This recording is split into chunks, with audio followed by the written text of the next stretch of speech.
And here we are. We are backstage at Riot Fest. I'm James Van Osdell. Les Savy Fav, my guess. You have to say that with a little bit of flair, don't you? You can't just... It helps, yeah. But they're regional versions. Like, you know, a lot of our Upper Midwest friends like Savy Fav. Yeah. We'll respond to anything at this point. Exactly. So. As long as it's adjacent to the general... Yeah, that's basically. Right. If you're in the proximity of something. It takes more effort to correct people over the years than it does to... For sure. Kind of just lean into it. One thing I love about your band, sonically... You're not from Chicago, but sonically I think you're right at home with this city's sounds. Like artistic, noisy, cool stuff. Like people in Chicago get you. I think we were probably listening to a lot of Chicago bands when we were coming up in the mid to late 90s.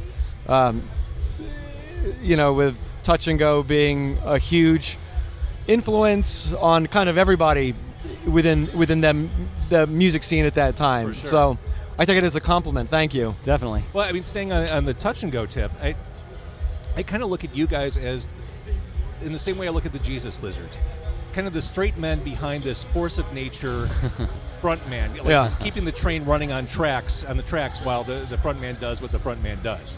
Where the conductor holds up all the passengers and that, in essence, is Tim Harrington, the conductor holding up the passengers. Yeah. That's fair. I think it's a kind of subversively collaborative, you know, like some people. Yeah, I think it's we're in collusion, but we're the straight people in the con. Now, speaking of Tim, that's a guy who knows how to engage an audience. Like he's figured that out. I mean, yes. For a festival show, I'm dying to see what he pulls off at Riot Fest today. But that it's a community affair. For sure. Festivals always provide a little bit more barrier between the stage and the audience. So it is interesting to see how Tim solves that problem. So here we are. It's September 2021. This is your second gig this year, post-pandemic. How do you prepare for this? Emotionally, was it kind of cathartic to get back together and prepare for this? Was it emotional? Was it stressful? It was all of the above. Yeah, it's funny because we committed to this pre-pandemic. So I guess we kind of figured that the summer of 2020 was going to play out very differently with Riot Fest and Primavera. Mm-hmm. And maybe a thing or two in between. Mm-hmm.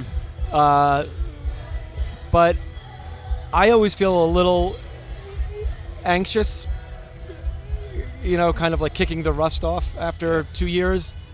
But I thought the Brooklyn gig was a lot of fun, and it made me realize that, I don't know about you, I felt pretty comfortable up there.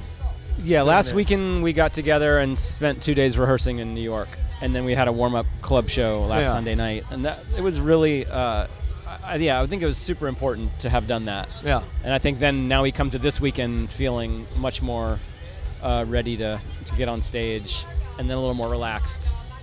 At this point, could you be considered or some of the elder statesmen on the Riot Fest bill? Or does your sense of humor keep you young? I think all of it keeps me young. Yeah. Every time I look in the mirror, I'm shocked and disheartened. Aren't we all? Aren't we all? Another thing I love about your band, Les Savy Fav is a band that has always been successful on its own terms. I mean, you make music that isn't neatly defined. It's certainly not conventionally commercially sounding stuff or commercial sounding stuff. You've done everything on your own terms, from the indie label on forward. Can we agree the industry is kind of a cesspool right now, and you guys have figured out a way to circumnavigate it? I feel like the industry. We're just as ignorant about the industry as we were when we started the band. Yeah, it wasn't really ever in defiance. It was kind of more just as our positive solution to our own thing. You know, getting back to the '90s thing, I felt like that was a principle that most people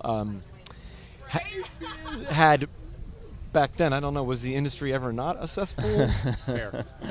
But yeah, I mean, back in the Touch and Go days, it was all like handshake agreements. Yes. Mm-hmm, sure. Ethical. Yeah. Steve right. Albini Okay. wrote the blueprint for all artists. All independent artists. That's to follow. true. That's true. So you're together today. You're performing at Riot Fest. Could this ever become a full-time concern again, or are you all so deeply entrenched in other stuff that the band is it's just kind of like Brigadoon. It reappears every 100 years or so. By define full. yeah, what do you time, mean I by a guess. concern? Like maybe concern's the wrong word. Full-time thing where this is all you're doing. I don't think yeah, so. I don't think so. Well, I know you keep busy with the band, the Seth band. Yeah. Which, speaking of Chicago 90s, you've got the guy from Trenchmouth in the band. Fred? Oh yeah. Speaking of Chicago 90s, Chicago probably late 80s, Probably. or was it just mostly 90s? I think they had. It was such a weird time for music. They had a major label album, Trenchmouth. did, Okay, like that. yeah. Like everyone got a record deal Right. in the 1990s. Like Trenchmouth was like the least likely candidate. And Yeah. they were on a label back then, which is cool. But okay, so this is something special then. This underscores the specialness of being able to see you at Riot Fest. Yeah, for sure. This Yeah, year. Chicago is a good place for us. Always has been. We I love would it. imagine. I mean, Yeah. you're just a fit. It makes sense. Yeah, we love it here. Well, guys, thank you so much for doing this. I cannot wait to see you again. It's been Thanks. a bit. Yeah. Great. Thank you thanks so much for having us. Really appreciate it.